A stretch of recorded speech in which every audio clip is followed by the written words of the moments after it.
I was one of those little girls that just danced around the living room if there was music on, which there usually was in my home.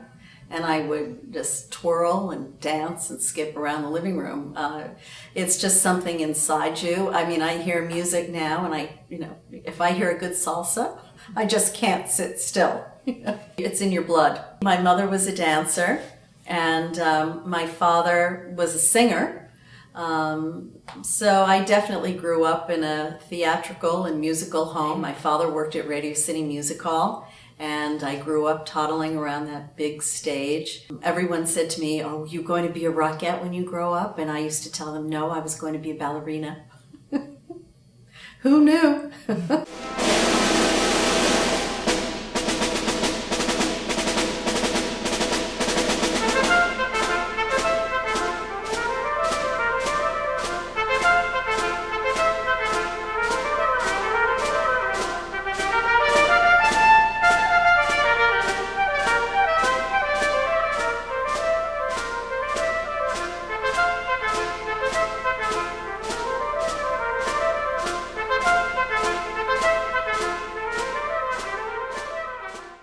I was born in New York City. My family bought a house in Rockville Center, Long Island, and we were there a couple of years, then moved to Forest Hills, Queens.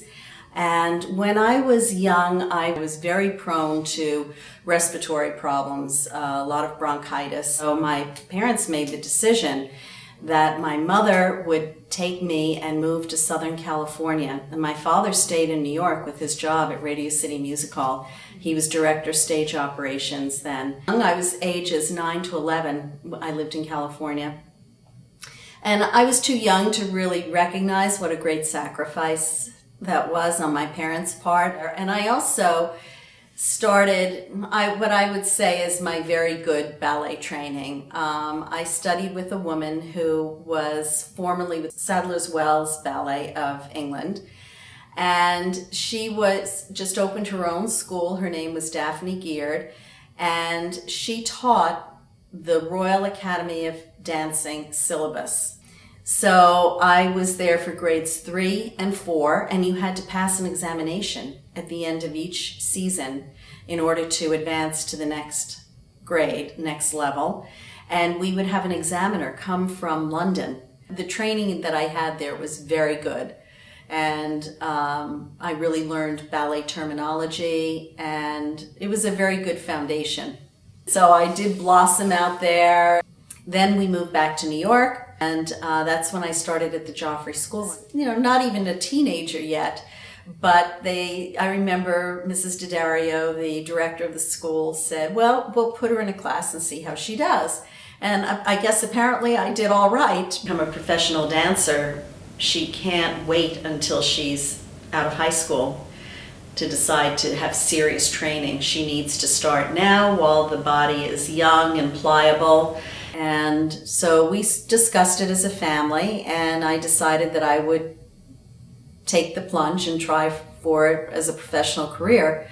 And the decision was made for me to go to professional children's school, which accommodates the schedule. The mission of the school is to provide a college preparatory academic education to young people who have a passion and a talent.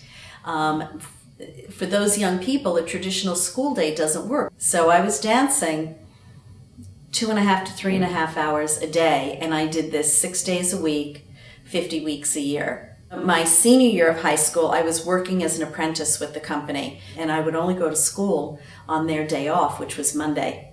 I would only go to school 1 day a week, and that was really the most formative time. And then, of course, I stayed at the Joffrey School all the way through high school graduation. And so this is Rosemary Harris and Earl Jones. Professional Children's School at that time used to have 2 people in the performing arts actually hand out the diplomas. It was a very good time, very happy time. You sort of look back, reflect in times in your life, and not knowing what the future holds. I joined the company 5 days after my high school graduation. I joined the Joffrey Ballet and danced with them for 17 years. Robert Joffrey would come into the studio. He would be very prepared. He would have the music selected. He would have his choreography done, and he would basically set it on the dancers. But he knew what he wanted, and he would say, no, I want this step this way. Of course, he was Mr. Joffrey to all of us. He was an excellent, excellent teacher, and very animated and very energetic.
I am so blessed that I had that wonderful gala and the opportunity to have a real send-off and a real farewell. It was a really nice way to hang up the shoes.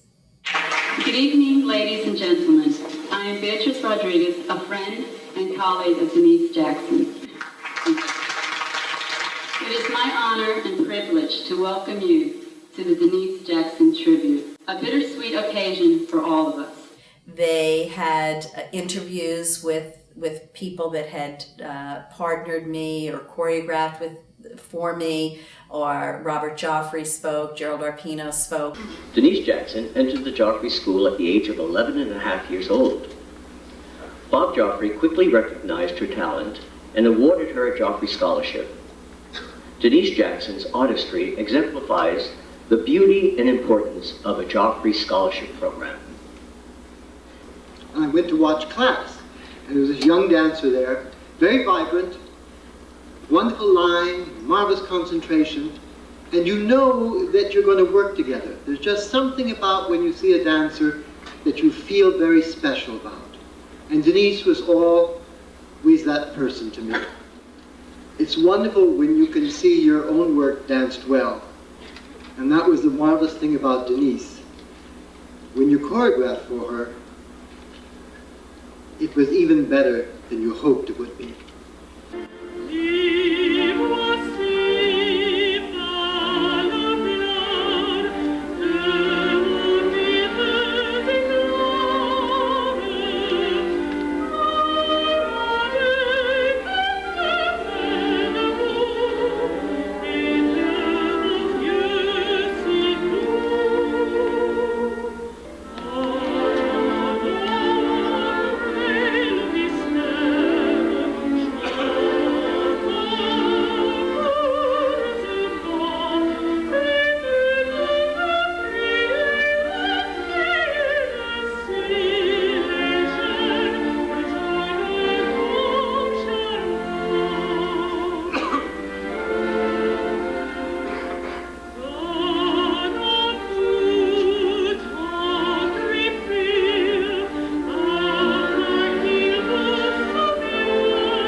The Joffrey dancers were kind of known as masters of style. In other words, they could adapt to any different style.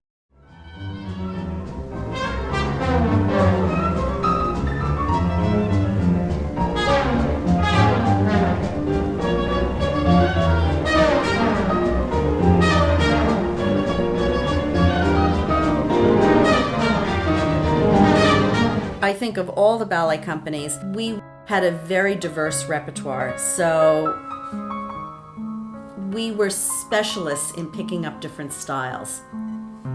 We did everything from old world Royal Danish Bournonville ballets to Twyla Tharp, Frederick Ashton to George Balanchine to Agnes de Mille. Fanny Elsler by Denise Jackson.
Supposing you had never seen anything but a jig or a clog or a minstrel show, wouldn't you have been astonished?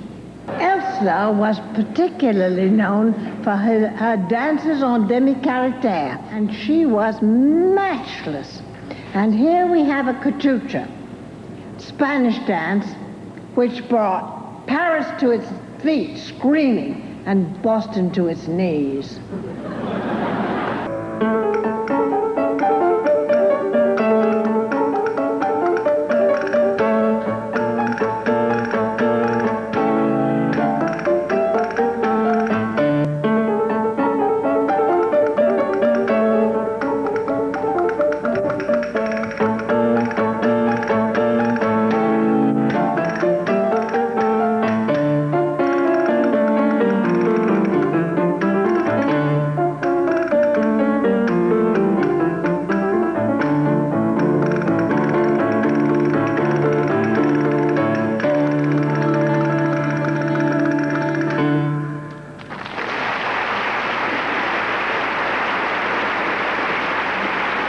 The Joffrey was a big touring company, so we traveled a lot.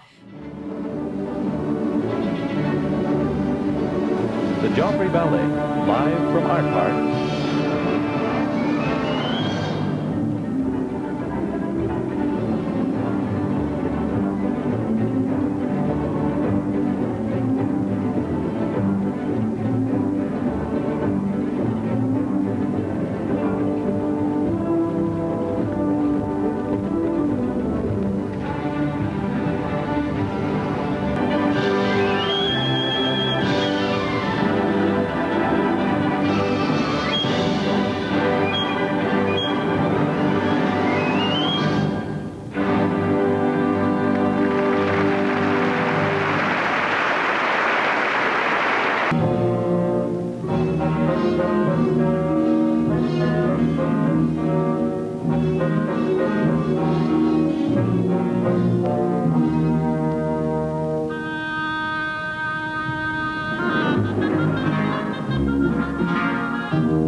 was performing in Chicago, and Phil Donahue's show was being taped there, and he asked to have an interview with Robert Joffrey, and he said, bring some of your dancers. And the Nutcracker was not in the Joffrey repertoire. Phil Donahue requested to see the Nutcracker.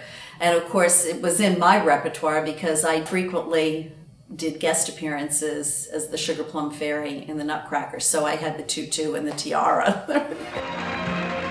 This is for you. We're doing this for you. I want to extend my thanks to Denise Jackson and to Gregory Huffman, who are both here to share with us, however brief. Here is at least a suggestion of the Nutcracker.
Greatest joy about dancing was your partnerships, and I had some wonderful partners. Denise was always the epitome of every role she danced.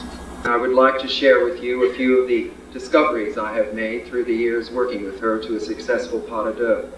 To trust each other's touch completely, to have all of the senses alive with the moment, and to look deeply and honestly into each other's eyes, because that is what you, the audience, will feel. When you both hear and interpret the music in the same way, that you're on the same wavelength. And it's the exhilaration. You hear beautiful music, swelling music, and when you both feel the music the same way, you really come together.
a great camaraderie that you build with a partner.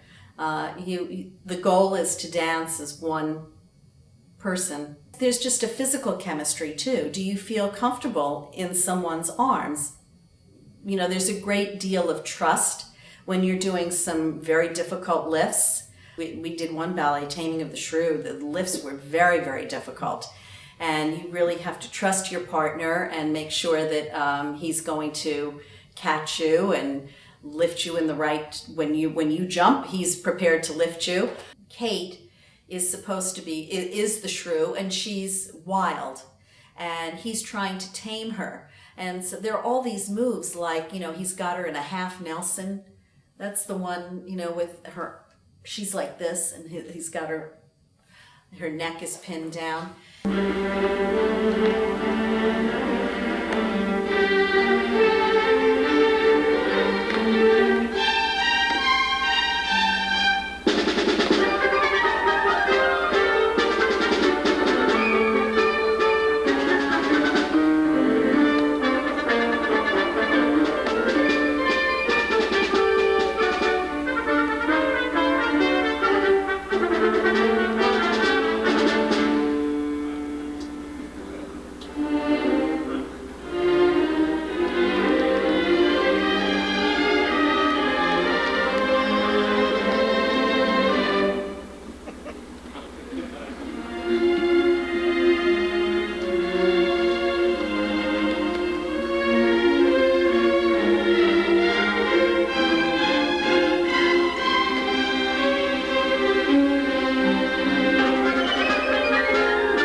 Yeah, there's some rough and tumble stuff in some of the ballets. Well, I talked about trust with your partner, right? So this was a ballet called Tchaikovsky Pas de Deux by George Balanchine, and in the coda, the big finale at the end, the man and the woman, I danced this with Kevin McKenzie, many top performances, and you do a big traveling step, and then the woman does we call it a fish dive, where, you know, her head is down and her legs are up, and her partner catches her. Well, Kevin and I used to like to see how much space we could get between us, and I would let him get ahead of me, and I would hold back a little bit and then throw myself through midair, and you could actually hear the audience go, you know, it was fun. You know, we danced the ballet so many times that we had it down pat. I do think that I inherited a love of movement and a love of music. And I just grew up in a household where my family loved music. There was always music playing, and my father would be singing, and my mother would be dancing in between cooking, and, you know, she'd come cha-chaing into the living room and say, dinner will be ready in 10 minutes, and cha-cha. So my mother was a dancer. While she had some ballet training, she really was more of a musical theater dancer. She did a little tap, you know, a little ballet, a couple Broadway shows. She danced at the World's Fair in 1940 for a choreographer by the name of Michael Todd. And I remember her saying, you know, they did 6 shows a day or something. It was pretty much round the clock dancing, I guess. I know some of the shows my mother did was, one was Viva O'Brien. You know, you can see from the pictures, you know, how elaborate the costumes were. A lot of it was sort of stage dressing. like Busby Berkeley. As the dancers, they had to do a variety of little different things. Again, this is similar to the Rockettes. They're all linked arms in a single file, arms linked around each other's waist, and they could be doing the kick line there. And that's how she met my father. He was a singer in a Broadway show, and they were traveling on the road. I think the show was called Too Many Girls. And then he came up to her one day and said, I think we've met before. And she said, oh, I really expected a better line from you. Well, the fact was they had met before. They met when my father was 17 and my mother was 12. I think her mouth must have dropped open when he said, we actually have met, and I'll tell you where. But they met through mutual friends.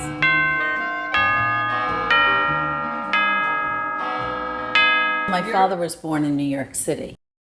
His father was from Australia, and he came as a young man and was a champion woodsman from Ballarat, Australia. And he and his partner won several awards for chopping down the biggest, or sawing the biggest tree in the shortest amount of time. This is kind of a national sport in Australia.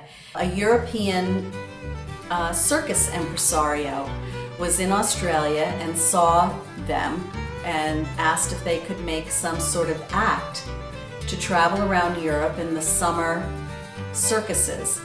And my grandfather and his partner created an act where they had short-handled axes, and there would be a pendulum of an apple swinging against a wooden board, and as the apple was swinging, he would throw the axe, end over end over end, and time it perfectly to chop the apple in half. My paternal grandfather had this, I guess you could call it a vaudeville act.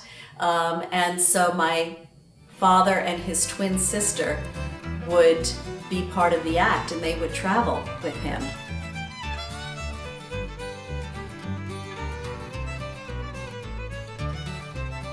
And my father did learn to crack the Australian bullwhips, and there were some wonderful pictures of my father and his twin sister all dressed in sort of chaps and kind of Australian outback cowboy attire, and she would stand in profile with a cigarette in her mouth, and he would crack the bullwhip and slice the cigarette in half. No, that takes a lot of trust.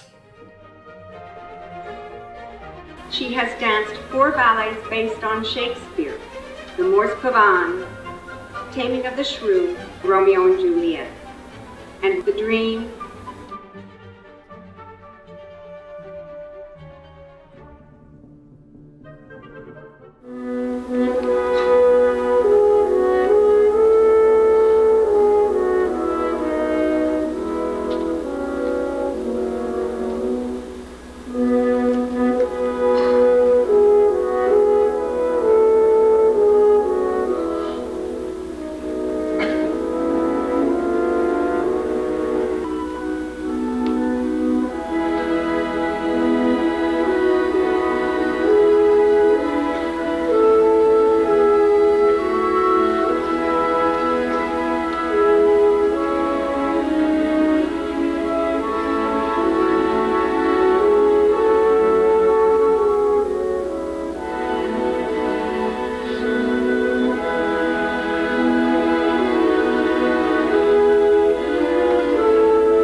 our relationship on stage was not harmonious within the context of the ballets we prepared together in. This is Denise in Mors Pavane, which is José Limon's retelling of the Shakespearean tragedy of Othello.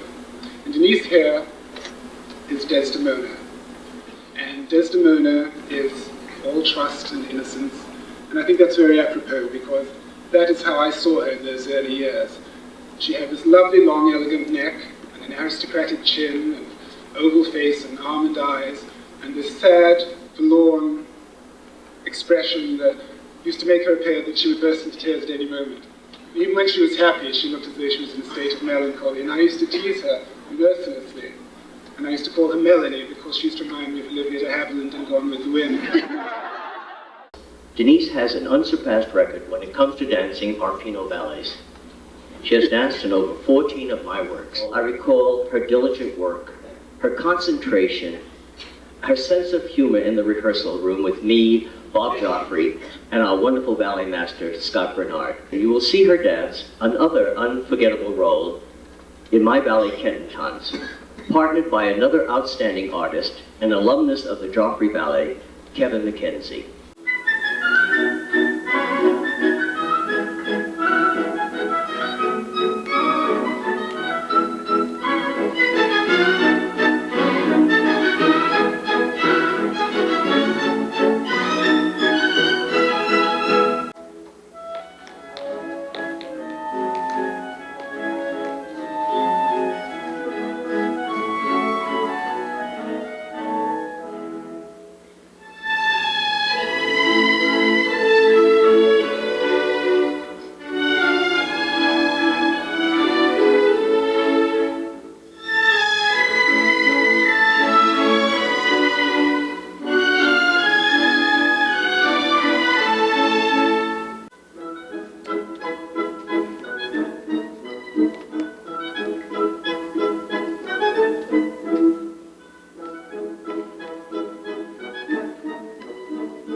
Joffrey was a big touring company, so we traveled a lot.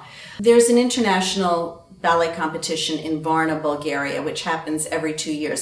But these are for amateur students. They're not for professionals. And Russia, was 1974.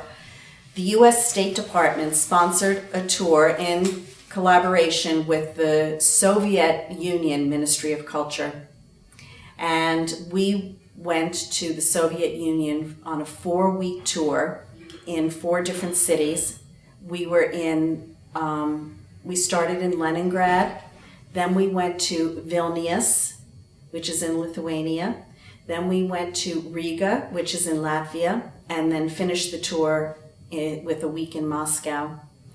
And the audiences went wild for the company. We did a ballet called Trinity, which actually had rock music. It had a big brass section, but it also had a rock band.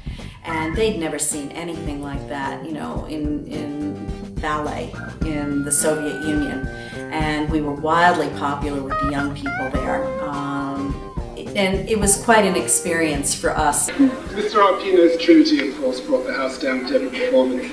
And in fact, that was the first time that we ever were asked to do an encore of Trinity's first movement. And I remember one evening when Gary Christ and Greg Huffman and myself had time to go back to our dressing rooms, take off our makeup, put on our street clothes, and then were called back on stage to take another bow because the audience was still screaming and refused to leave the theater. It was incredible. For me personally, I was 23 years old. I'd never been to, an Iron Curtain country where you didn't have your freedom. It was really quite mind-opening. In the middle of one of the performances in the evening, on the intermission, one of the people from the company came back to my dressing room and said, "Here's a glass of champagne for you. This is from Alexander Goodenough." And he said he really liked your dancing. At the end of the evening, Alexander Goodenough and his wife came backstage, and they said, "Would you like to go out for dinner?" And I think they also invited one of the male dancers, which made me more comfortable. So Gary Christ and I went to dinner with Alexander Goodenough and his wife Ludmila. And it was the best meal I had the whole time I was in Russia for a month. And after that, they invited us to their home. And at that time, he said, "I don't think that I will be going to the U.S. with the Bolshoi anymore." He said because they think I'm too Western, that he was enjoying the freedom too much. And sure enough, the Bolshoi came a few more times, and he did not come with them. But then the next time they let him come, he defected. I remember seeing that in the news and thinking, gosh, I met them in 1974 in Moscow. Regional companies, they would bring in dancers from New York companies. Very popular, of course, was the Nutcracker, Don Quixote, Le Corsaire pas de deux, Tchaikovsky pas de deux, and Sleeping Beauty pas de deux. This was a ballet called Five Dances that Christian Holder choreographed. So it was the first time anybody created a role for me. The piece was called Five Dances, and it stayed in the repertoire for about 4 seasons, and I'm very happy to say that it opened a lot of doors for Denise. Up to then, she had basically been a soubrette, but after this, people were forced to see her in a new light, as a ballerina with great musicality and technical strength. It is an extraordinary showcase for Miss Jackson. Until last night, I was not aware of her ethereal quality, her soft fluidity.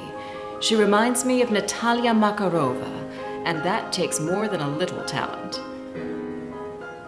I can really thank Christian for launching my career. Denise Jackson, a leading dancer with the Joffrey Ballet, has built her career on devotion to dancing, love of life, and an exuberance for both that defies the laws of gravity. Miss Jackson has to be one of America's finest ballerinas. Her line is impeccable, her movements big and fluid and clear. She is an elegant dancer and a consummate actress.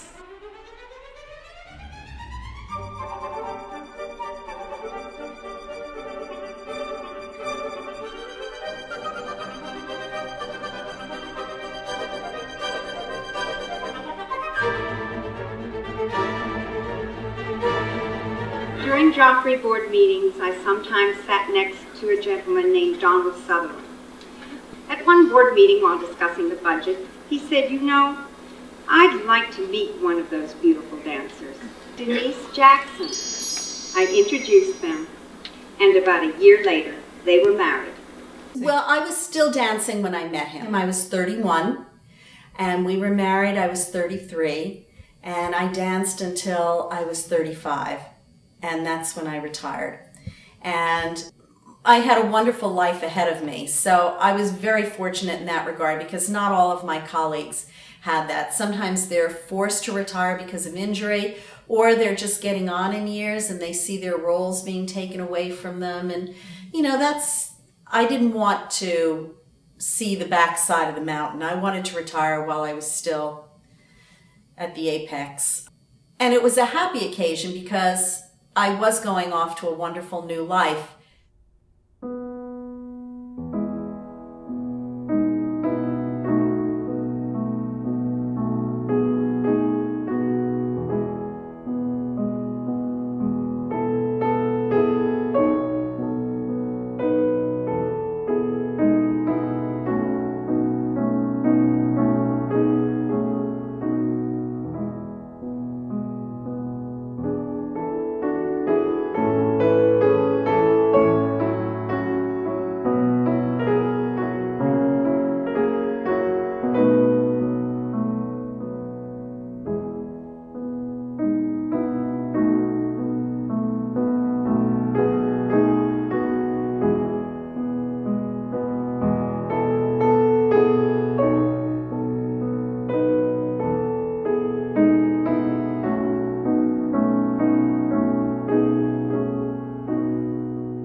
Connor, I guess, is the joy of my life. You know, I wanted to have a child, and when you get a late start, it's not that easy.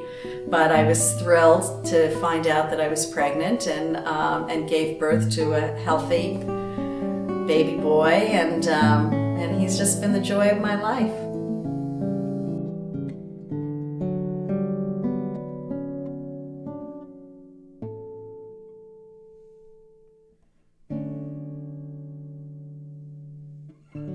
Really more than the ballet, she just really loves to dance, and you know, we'll be at home and the music will be on at dinner and she just won't be able to sit still. She'll have her, you know, foot tapping under the table, and you know, I can recall a few times of doing the samba at the side of the dinner table with Mom because she just couldn't help herself. As for me, I like to say, you know, I got my mother's love of dancing. Unfortunately, I got my father's sense of rhythm, which is challenged to find the beat. So. He's a lot like his dad in that way. He loves a great party. His dad was like that. He loved to have a good party. Yeah, so he does. He loves to dance. He hears music and he likes to dance too. I mean, he hasn't had any dance training. People said, "Oh, will he be a dancer?" I said, no. He plays ice hockey, you know. I've had a lot of friends through the years, and I don't think I've ever had a friend who's met my mother and hasn't loved her. She just has a real enthusiasm for being a mother and being supportive and being involved in my life, taking an interest in my life and my friends' lives. Countless trips up the I-95 corridor to see lacrosse games at Andover, and hockey games at Andover. He wrote on his college application, they asked you to describe yourself. And what did he say? He said he was a bon vivant. He's got a good sense of humor too. So if I had to start and I had to describe my mother, she's certainly a selfless person, poised, very charming, and strong. It was certainly a formative time for us when in August 2002, within a month, Dad died, my dog Kate died, Connie moved out of the house, and I moved out of the house to go off to boarding school, and I think it really sort of demonstrated her strength and her being there for me through 4 years of boarding school, 4 years of college. Connor is working, doing private equity in Manhattan. So that's nice that he's here, and he's just been the joy of my life. When I got married, I moved out to Long Island. Life was out there. Don had his own business and he had his office out there. Connor went to school out there, so life was really out there. And I wanted to do something, but I knew that I really also wanted to be a full-time mom, stay-at-home mom. And so I thought it would be very interesting to find out more about Professional Children's School. I served 2 terms as an alum trustee, 2 years, and then was asked to join as a regular trustee, and then was asked to become the chairman of the board, which I served for 10 years. One of my proudest accomplishments during my tenure as board chair was the addition to our building. Not only did we add more classrooms and a regulation-sized gym, we also built a wonderful performance space in which we can give plays and music and dance concerts. Unfortunately, we can't accommodate all of our students, such as our athletes who are equestrians and figure skaters, but it is a wonderful space for our school to come together as a community. I had the great pleasure of working with Jim Dawson, who is just an amazing head of school. Everyone seems to really admire him, whether it be faculty, fellow administrators, parents, students, board members. And that's a real skill to have such a diverse group of people all admire and like you. During its 100-year history, PCS has had some very interesting and illustrious alumni, some of which are Milton Berle, Marvin Hamlish, Scarlett Johansson. Some of our alums returned to give back to the school in terms of board service. Leslie Uggams, who is now currently serving on the board. Peter Bowl, who was formerly a principal dancer with New York City Ballet and now the artistic director of Pacific Northwest Ballet. Suzanne Farrell, wonderful young singer Anthony Roth Costanzo. Robert Fairchild, who just appeared on Broadway in An American in Paris. Arlene Schuler, who was the executive director of New York City Center. Jesse Balin, country music songwriter and singer. These alums have returned to serve on the board to give back to PCS, which had such an important impact on their lives. I think it's fair to say that I wouldn't have had a professional career without PCS. It was such a blessing that I could attend this school. And I remember during that time when I was a student at the school, Francine and Nureyev would come and dance in New York with the Royal Ballet, and they would sometimes come down and take class at the school. And of course, all of us were, peeking around the crack in the door to watch them take class. And I must have been, maybe 14, 15 then. Never did I think that years later I would actually partner with him.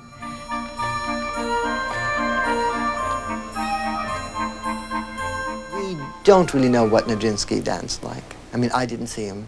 Most of the dancers that we know of today, or even the choreographers, or people who've staged the ballet, have not seen Nijinsky. So it's reading about him and looking at his photographs that give you, so that when you do a role like that, you have to make it your own. So you take what you can from the pictures, and so different for its time, and certainly was, again, another step forward in our dance history.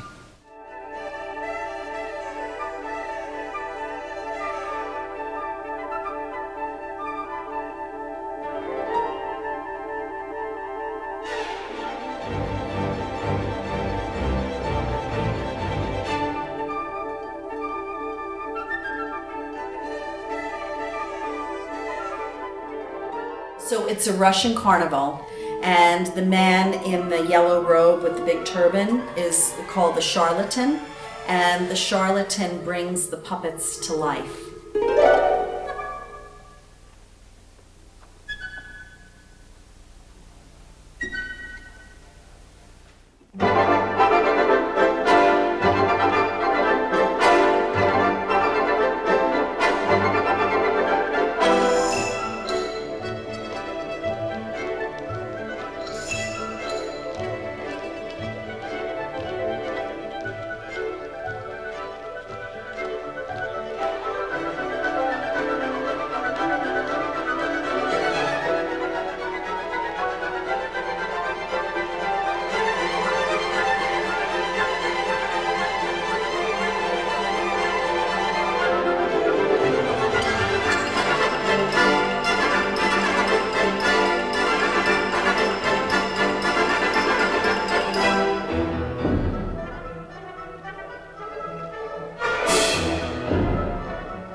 Now, Petrushka has a human soul.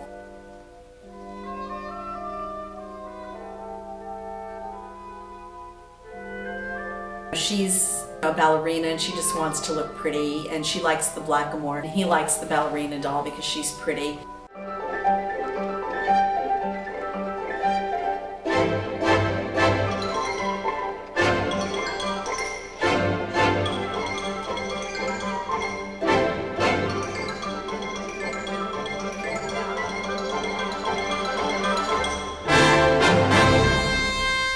And Petrushka, he has a human soul and spirit, and is trapped in sort of a misshapen body. And, you know, he wants to express his love for the ballerina doll, but she sort of finds him distasteful. She's very shallow.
And then the charlatan holds up, it's just a puppet.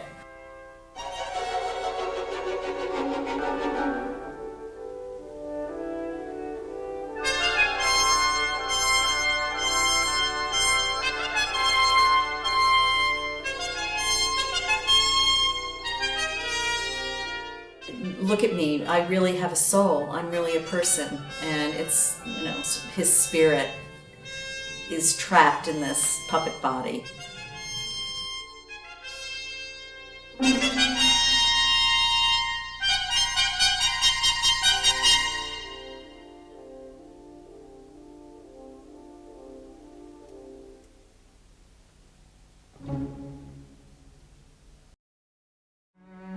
The Spectre of the Rose, created in 1911, the same year as Petrushka.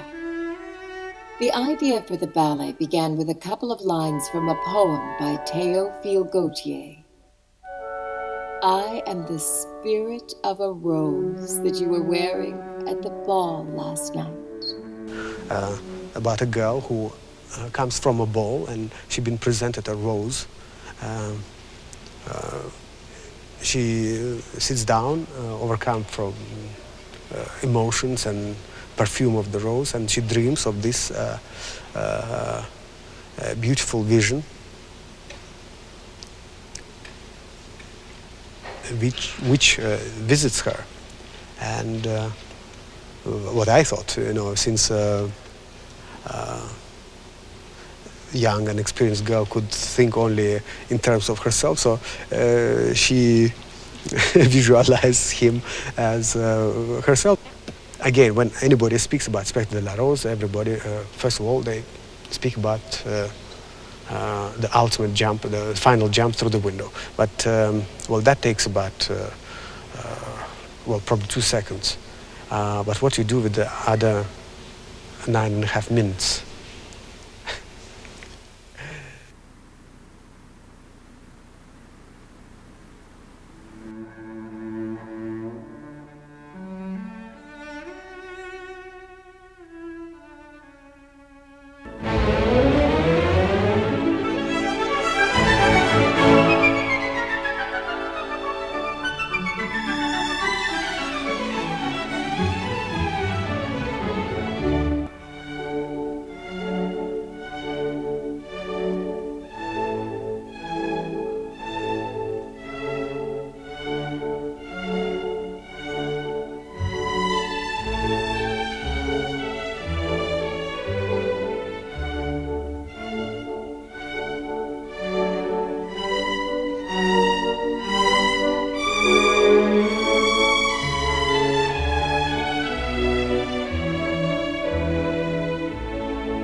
November 1986 as Denise Jackson Day in New York, and the city wishes her luck in her retirement. She will dance in our hearts forever. Thank you.